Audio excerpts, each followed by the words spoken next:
शुद्धि होगी लोग मंदिर जाते। तो शुद्धि होगी, वो जो भी पूजा वस्तु है वो भी बहुत शुद्धि से हम लोग बना के खुद अपना हाथ से बना के भगवान को ही जाता। तो वो चीज में कोई मिलावट नहीं होता। धीरे धीरे हमारे संस्कार को दूसरे लेवल में मोड़ा, हमको मालूम नहीं पड़ा कितना षड्यंत्र से हमको मोड़ा है।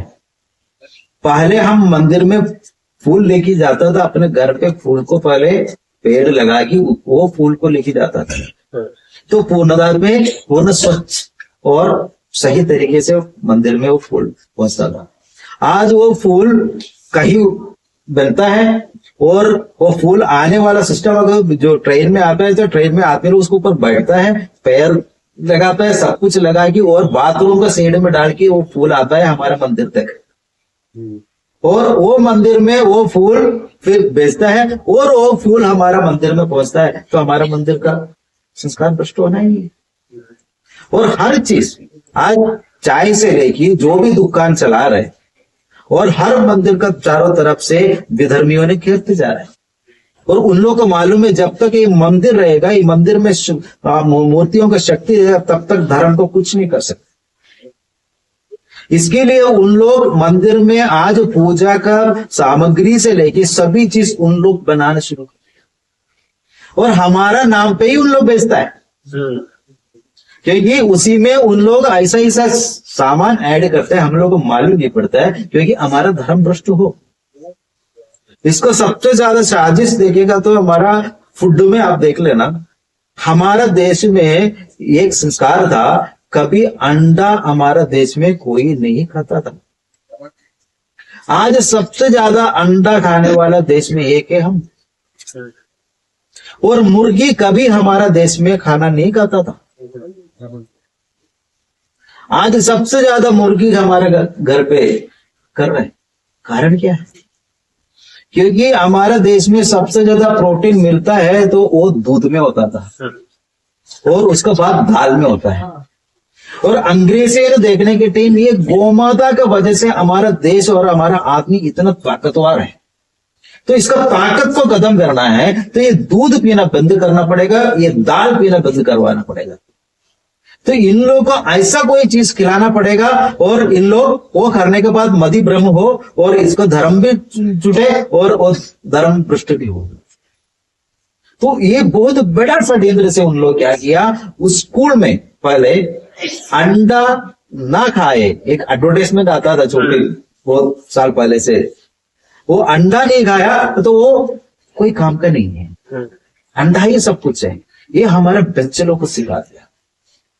तो छोटी उम्र में जो चीज हमको सिखाएगा वो जिंदगी भर हमारा दिमाग में फीड होता है। तो वही समय में उसको ये सिखाया तुम दूध और दाल नहीं पीना है, तुमको अंडा खाना है, अंडा जब तक नहीं खाया तो तुम्हारा शरीर में ताकत नहीं होगा। ये बहुत बड़ा प्रचार किया, तो हमारा हर व्यक्ति अंडे के पीछे पड़ा, हमारा संस्कार और संस्कृति को पीछे रख दिया। अंडा इसके लिए नहीं खाता है, यदि अंडा तुम खा सकता है तो तुम्हारा पेट में होने वाले बच्चों को भी तुम खा सकते हैं, वो भी तो बच्चा है अंडा के अंदर। हमारा संस्कार ये नहीं सिखाता है। एक बच्चा को जो अंडा में एक बच्चा को पैदा कर रहे हैं, वो बच्चा को हम लोग खाएगा? कभी नहीं खाता। वो संस्कार हमारा नहीं था। जैसा जैसा अंडा हर घर में पहुंचा और हर घर का आदमी को मदि ब्रह्म हो गया। तो ये जो संस्कार है, और मंदिर की तरफ में ये जो सिस्टम बनाया है, और आज हर मंदिर का तरफ में आप देख लीजिए, क्योंकि मंदिर कहाँ है, मंदिर का पास में ही बाकी मंदिर में हमारा संस्कार संस्कृति का एगेंस्ट दुकान खड़ा है, मच्छी मांस बेचने वाला दुकान है। और मंदिर का सामग्री पूजा सामग्री, हरिद्वार में बहुत बड़ा प्रॉब्लम अभी गवर्नमेंट ने ये किया, क्योंकि छोटा छोटा दुकान है जो धूप बत्ती सब बेचने वाला, वो दूसरा धर्म का आदमी लोग बेच रहा था, और वो खड़ा हो रहा था तिलक लगा कि कलवा पर, क्योंकि ये भी उनको बाकी जगह में बाकी दुकान कर सकता है, तो जबरदस्ती हमारा मंदिर में आके बड़े बड़े अभी बद्री नारायण हो, केदारनाथ हो, ऐसा जगह में भी उन लोग उधर आके क्या जरूरत है उन लोगों को करने के लिए, इतना रिस्क लेके अपना नाम तक चेंज करके। क्योंकि ये बहुत बड़ा षड्यंत्र है हमारा धर्म को भ्रष्ट करवाने का। लेकिन हमारा आदमी का जो सेक्युलर का बोध रखकर हमारा आदमी को ये नहीं समझने देता हूं, हमारा आदमी लोगों को बोलता हूं तुम दूसरे को मर्यादा दे, और उसका जगह में जाके आप बेच के दिखाओ, ये एक सामान तुम्हारा हाथ से निकलेगा और एक तो खाने भी नहीं देगा। और हमारा मंदिर में है कि उन लोग कुछ भी करें, हम लोग आवाज नहीं उठा सकते। हमारा संविधान हमारे लिए नहीं है। जो संविधान बनाया, आप सोचो, भारत में हिंदू राष्ट्र का संविधान बनाया, और वो भारत का संविधान में हमारे देश में धर्म को प्रचार करने का अधिकार नहीं है। इतना सालों से हिंदू चुप बैठा है। अभी ये जो मोबाइल का युग आने के बाद आदमी लोगों को मालूम पड़ रहा है ऐसे क्लोज है था। इतना साल से हमारे राजनीति वाले लोग अंधेरा में रख दिया, हमको बोला तक नहीं। हमारे देश में, हमारे संस्कार, हमारे संस्कृति के राष्ट्र में हमको हमारे धर्म को प्रचार करने के लिए अधिकार नहीं है। कितना बड़ा षड्यंत्र हमारे पीछे चला, हमको मालूम तक नहीं है। और हम लोग का सेक्युलरिज्म दिखा के हम लोग का हमारा धर्म से दूर कर रहे हैं।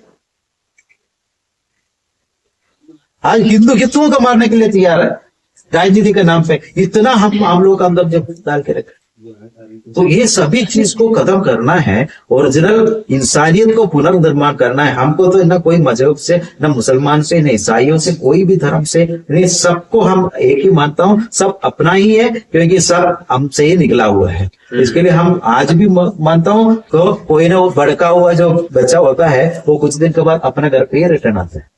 आज हमको भी मालूम है, कल नहीं तो परसों वो हमारे पास आना है। इसके लिए हम लोग उन लोगों के लिए कुछ नहीं सोच रहा हूँ, क्योंकि तुम जो भी करो तुम्हारी गलती है, हम लोग क्षमा करता हूँ। हम हमारा धर्म को, आने वाला पीढ़ी को सही तरीके से निर्माण करने के लिए हम लोग कार्य कर रहे हैं। जी, तो आप जो गुरुकुल के बारे में है, जो वर्तमान शिक्षा पद्धति है, उनके बारे में संदेश दीजिएगा। इसका उद्देश्य का मतलब आप मुख्य ध्येय क्या रहेगा, ताकि आने वाली पीढ़ी, ये जो आपका जो कार्य भविष्य के लिए, भविष्य को दिल में लगाते हुए, तो क्या ध्येय क्या रखना चाहते हैं, एक बार बताइएगा, फिर विदा दीजिएगा। देखो, गुरुकुल का और आज का शिक्षा पद्धति जो चल रहे हैं, तो सभी तरीके से हमारा भारतीय संस्कार और संस्कृति को हमारा बच्चों लोगों का अंदर से निकालकर एक ऐसा शिक्षा पद्धति का तरफ जा रहे हैं, क्योंकि हर बच्चा 12-13 साल में, हर बच्चा, पहले लड़का लोग नशा करता था, आज बेटी लोग भी नशा करने का कंडीशन हो गया है। क्योंकि ये शिक्षा पद्धति से हर बच्चा, हम IIT के स्टूडेंट्स लोग से सबसे बातचीत करता हूँ, हर हायर स्टडीज करने वाला इंस्टीट्यूशन से लेके सब में सबसे ज्यादा आज का फ्रस्ट्रेशन स्टूडेंट सबसे ज्यादा है, क्योंकि उनको कोई दिशा नहीं मिल रहा है। मैं पढ़ाई करके क्या करूं, उसको मालूम नहीं। तो ऐसा शिक्षा पद्धति के जगह में तुम पढ़ाई करना स्टार्टिंग समझे ही उसको वो ज्ञान मिले, वो ज्ञान मिलने के बाद उसको पढ़ाई करने के बाद उसको उस समय में उसको मालूम पड़ेगा, मैं कोई भी चीज, एक घर बनाना है तो हमको 10 आदमी को बुलाने की जगह में एक घर बनाते ईंट जोड़ने का हमको मालूम पड़ेगा। तो हमको दूसरे के पीछे जाने की जरूरत नहीं, हम खुद अपना घर बना सकते हैं।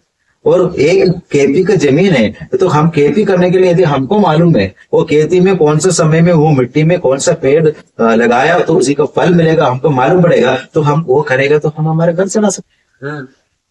तो वो शिक्षा जो ओरिजिनल हमारे देश का शिक्षा है, वो शिक्षा से आने वाले बच्चे लोगों को आत्मनिर्भर बनाने वाला और संस्कारवान बनाने वाला, ये नशा और ये गंदा जो सोच और विचार से बच्चे लोग को गलत दिशा में देखने वाला वो संस्कार को हटाए कि हमारा ओरिजिनल भारतीय संस्कृति और संस्कार में पुनर्निर्माण करने के लिए हम लोग को गुरुकुल निर्माण करने वाला कार्य हम लोग कर रहे हैं। बिल्कुल, धन्यवाद। तो ये रहे हमारे परम आदरणीय श्री ब्रह्मानंद जी महाराज जी। और इसी तरह आगे ये इनका सर आपका दौरा लगातार छत्तीसगढ़ में, तो और आगे भी जानकारी लेंगे और आगे भी अगर कुछ भी क्वेश्चन हो आप जो बताइएगा। धन्यवाद।